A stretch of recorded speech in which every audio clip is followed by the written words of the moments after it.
জামাত এবং বিএনপি পুরো প্রশাসনকে ডিসি এসপি সব ভাগাভাগি করে নিয়েছে তারা, ঠিক আছে, এবং এটা জোরপূর্বকই নিয়েছে তারা একভাবে।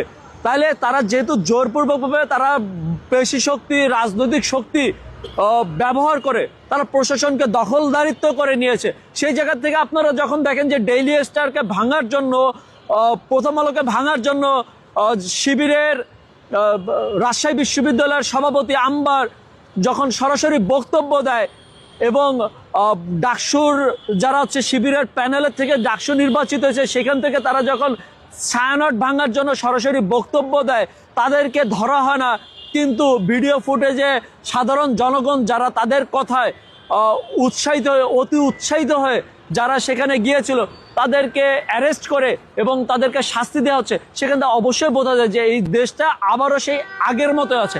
আমরা যেই নতুন বাংলাদেশের নতুন বন্দোবস্তের কথা বলেছিলাম, যেই আশা আকাঙ্ক্ষা এবং নতুন বাংলাদেশ বিনির্মাণের প্রয়াস নিয়ে আমরা যে 24-এর গণঅভ্যুত্থান ঘটিয়েছিলাম ছাত্র জনতা সবাই মিলে, সাধারণ জনগণ, সেই প্রয়াসটা ধূলিসাৎ করে দেওয়া হচ্ছে। সেই জায়গা থেকে আমি প্রশাসনকে অনুরোধ করব এবং স্পষ্ট হুঁশিয়ারি করে বলবো, যদি আপনারা এই প্র্যাকটিসটাই করেন তাহলে জনগণ আপনাদের সেই যেভাবে করে 5 আগস্টে থানা ভাঙচুর হয়েছে, এখন আপনাদেরকে রাস্তাঘাটে পেলে আবারও সেই ভাঙচুর করবে, আপনাদের উপর আবারও হামলা আসতে পারে।